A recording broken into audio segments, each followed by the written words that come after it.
Hey man, say man, it's your boy DAA man, Daylight TV, back at y'all with another Mafia material profile piece. And on this trip, we mobbing out to Baltimore, Maryland, Bodymore, Murderland for those in the mix. We on the east side with it, East Oliver and Rutland to be exact. We're gonna get into the infamous life and crimes of Anthony Jones. Hit that like and subscribe button, smash that notification bell if you really Mafia material. Daylight TV, let's get it. Anthony Jones would be born in 1973. He was abandoned by both of his parents and raised in the foster care system. He would end up under the care of a foster mother who was involved in drugs, and he himself would become involved in the drug trade by the tender age of 11. In his teens, while attending Lake Clifton High School, the legend of Anthony Jones would begin on the 1700 block of East Oliver Street on Baltimore's east side. He would begin working for a drug organization run by New York kingpin Nathaniel Dawson Sr. and his son Nathaniel Dawson Jr., who ran the area until they were both taken off the streets following a 1993 shootout involving Nathaniel Dawson Jr., which claimed the life of a 10-year-old boy by the name of Taurus Johnson. Nathaniel Dawson Sr. would murder Letitia Murphy, who was the key witness set to testify against his son. By the time he was 16, Jones would become a target of the Zone Rangers, a unit of the Baltimore Police Department dedicated to taking drug dealers off the streets.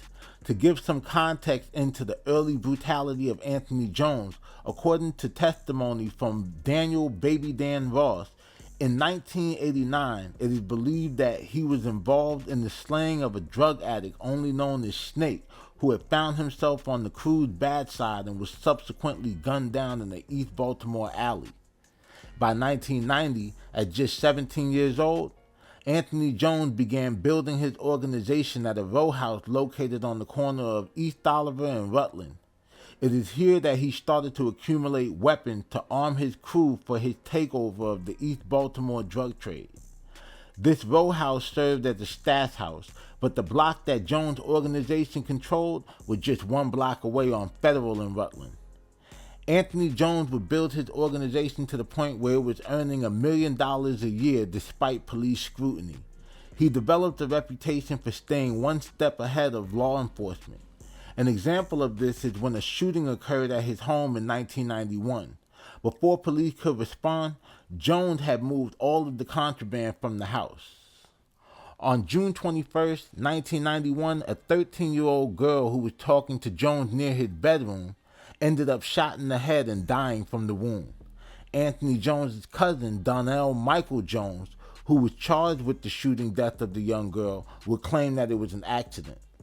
The shooting would give authorities the probable cause they needed to really come down hard on Anthony Jones and his organization. Law enforcement conducted a raid on Jones' home and uncovered several weapons, including a handgun that was eventually linked to two previous shootings involving drug dealers by the name of Roosevelt Hart and Lee Lane. They also found paraphernalia further linking Jones to the drug trade. Anthony Jones, however, would not face any charges until October 17, 1991. Baltimore police came through East Baltimore in full force, arresting Jones and over 12 other juvenile associates involved in his organization.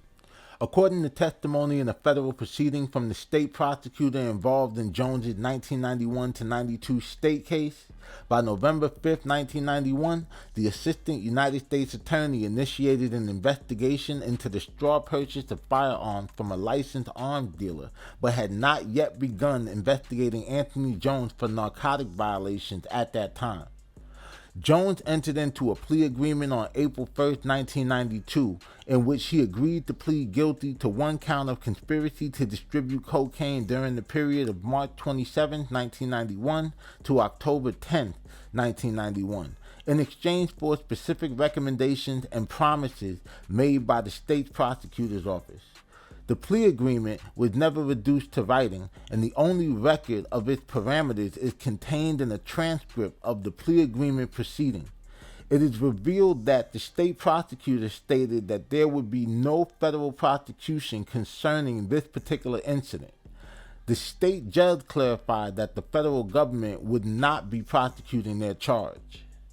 He would subsequently end up being sentenced to 10 years with 5 years suspended by Judge Ellen Heller, but he would only serve a year before being paroled in October of 1992 after completing a boot camp program. The feds had an opportunity to prosecute Jones, but chose not to due to promises made by the state prosecutors that the feds would not swoop in with a superseding indictment. Within the first 6 months of his release, Jones would be arrested a total of 9 times, but proved to be elusive to efforts by law enforcement to apprehend him and take him off the streets. About a year after his release in 1993, Jones was actually caught red-handed tossing a gun into a nearby lot by a Baltimore police officer, but for reasons unknown at the time, the case did not stick. One of Anthony Jones's rivals was a drug dealer named Keith Westmoreland II, who was killed on October 25, 1994 when 2 gunmen wearing president's masks entered his home and one of the men shot Westmoreland to death. Frederick Cerruti, a Baltimore homicide detective, was called to investigate the murder. At the crime scene, Sheila Coleman, the mother of the victim, told Detective Cerruti that she believed Jones might have been involved in the murder because he and Westmoreland were having a dispute over a woman. She also informed Detective Cerruti that Jones had an outstanding warrant for malicious destruction of property. Witnesses at the scene of the Westmoreland murder described one of the criminals as approximately 6 feet tall, dark-complected, thinly built, and wearing a multicolored shirt. When Detective Cerruti returned to his office, he received a phone call from an anonymous male caller stating that the person involved in the killing of Westmoreland was Jones, and that the mask and gun could be found in Jones's home. That same year in 1994, Jones would be arrested for the murder of Keith Westmoreland and remanded for a month before being released after the prosecutor's case fell apart when it was discovered that the gun recovered from Anthony Jones's brother's home was not in fact the murder weapon. That same year, Anthony Jones had been implicated in the murder of 2 other men, Darnell Solomon and Sean Brown, but was never actually charged. Around this time, Anthony Jones and his organization had become entangled in a beef with another organization led by Elway Williams, which turned East Baltimore into a war zone. Another Baltimore gangster named Daniel Baby Dan Ross would be an ally of Jones during this war. Early in the year 1995, Jones would have Deshane Lil Neck Carter gun down Elway's partner, Anthony Green. Elway Williams would get some revenge on October 3, 1995, when an ambush left Anthony Jones shot in the arm. He was taken to Johns Hopkins Hospital to recover from his injuries. 3 days later, on October 6, 1995, Deshane Lil Neck Carter was executed by a man named Raymond Tupac Harrison on Madison Street in East Baltimore in retaliation for the death of Anthony Green. Being shot didn't slow down Anthony Jones's brutality because the same month he was shot, his girlfriend filed a criminal complaint against him for assault, where she alleged that he beat her with a tree branch. She eventually recanted her statement, leading prosecutors to decide not to proceed with filing charges. After wounding Anthony Jones and taking out Deshane Lil Neck Carter, Elway Williams made the mistake of celebrating a little too early. While he was thinking Jones was hurt and down bad, Jones was actually orchestrating a diabolical backdoor play on Williams. He would coerce Alan Chapman, Warren Hill, and Mark Cole to betray their boss, Elway Williams, in exchange for not being killed themselves. And on February 26, 1996, approximately 6 months after the death of Deshane Lil Neck Carter, on the corner of Wilcox and Biddle, Anthony Jones would exact his revenge. Chapman, Hill, and Cole would first turn their guns on Williams' bodyguard Derek Rivers, hitting him in the back of the head and killing him instantly. They then focused on Elway Williams, hitting him in the chest and back. He would miraculously make it to a random house on Valley Street, where occupants would call 911, and he would be transported to the hospital where he spent about 1 month in recovery. With Williams surviving the hit, Jones was not done. He offered Officer McCrary 10 grand to disguise the kidnapping of his rival Elway Williams as a legitimate arrest and deliver Williams to him instead of turning him over to police custody. Court documents will reveal that Officer McCrary of the Baltimore Police Department was a key component in Anthony Jones's ability to evade law enforcement. It is alleged that Jones paid McCrary $5 racks to have a gun charge that he was facing disappear.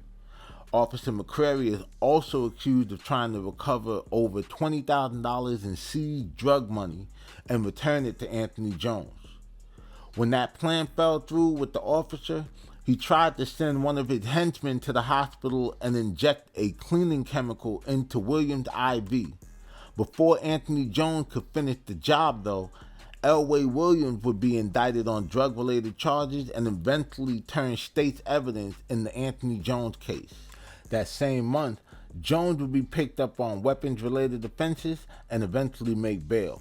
In an attempt to keep him remanded while they build their case, authorities tried to revisit the assault charge filed by Jones's girlfriend about 6 months prior. But on April 3, 1996, Anthony Jones would be charged with conspiracy to distribute narcotics and turn himself in. While fighting the narcotic conspiracy, Jones would cop out to the firearm charge and receive a total of 37 months. His first stop in the BOP was FCI Allenwood Low. It is at this facility that Jones began doing damage control using the prison phone system to orchestrate hits from the inside in an effort to silence any witnesses against him. The first to go would be a man named Octavian Henry, who was gunned down on May 13, 1996 on East Oliver Street for cooperating with authorities. However, 8 months later, the government produced another witness against Jones named Angelo Carter, who was also shot multiple times but survived. By the time Anthony Jones would begin trial on the narcotic conspiracy, he would also be indicted for the murder of Octavian Henry and the attempted murder of Angelo Carter. These new charges would not deter Anthony Jones from exhausting all extreme measures to protect his organization. Anthony Jones would discover that his own stepbrother, John Jones, had turned government informant and used the prison phones to have John Jones executed in his own home on February 21, 1997. Nearly 4 months later, on May 27, 1998, a jury convicted Anthony Jones on all counts. Among the charges were the murder of his brother, John Jones, and the attempted kidnapping of Elway Williams, who was one of the key witnesses against him. Jones would also be found guilty of the murder of Elway's associate, Derek Rivers, and many others. Despite all the murders involved in the case, Anthony Jones would manage to avoid the death penalty. 3 months later, on October 25, 1998, Anthony Jones would be sentenced to life without the possibility of parole. On December 3, 1999, Anthony Jones would argue his case for appeal on the grounds that his being sentenced for a conspiracy that spans from 1989 to 1997 breaches the April 1992 plea agreement with the Maryland State Prosecutor's Office, which spared him from being charged federally for the conspiracy authorities alleged he was the head of from 1989 to about 1991 or 92. Nearly 6 months later, on May 26, year 2000, his appeal was denied. Due to his ordering murders to protect his drug empire in prison, he would be housed under the controversial No Human Contact Order. For the first 10 years of his bid, Anthony Jones had no phone or mail privileges. The only person who was actually allowed to visit him was his mother. He would actually spend the first 16 years of his sentence in solitary confinement.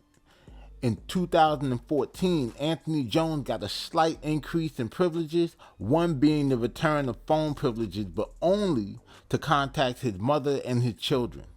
Anthony Jones continues to serve out his life sentence at Florence ADX, a super maximum security United States penitentiary. And boom, there you have it. Another Mafia material profile piece covering the life of Baltimore's very own Anthony Jones. His persona is widely believed to have influenced the character Marlo Stanfield from the hit HBO series The Wire. All they really did was make Marlo's character a West Side nigga, while Anthony Jones, who we know by now, was from the East Side. Being a fan of the Wire series, I noticed a lot of parallels between the events of Anthony Jones's life and that of the various characters in the show. One example is the 1993 shootout involving Nathaniel Dawson Jr., which claimed the life of the 10-year-old boy named Taurus Johnson that we talked about earlier, is very similar to the scene in The Wire where there was a shootout over a corner and the little boy was upstairs getting ready for school when he caught the stray and his mom found him and all that. So, that's one, right? Another one is the scene where, they described where Anthony Jones was shot in the arm. It's pretty similar to when Omar caught Avon Barksdale and the Weebay character slipping outside of Orlando's. And, he was doing the little whistle or whatever, calling them out. And I could probably make a whole other video on the numerous parallels, but let me know some of the scenes from The Wire that come to mind when you think about, the life of Anthony Jones and what we discussed so far. Also, let me know if, if any stories I didn't include in this profile piece. All my Be More niggas, man, get in the comments and everything. Light it up. You feel me? And always remember, Mafia is not a thing. It's a process.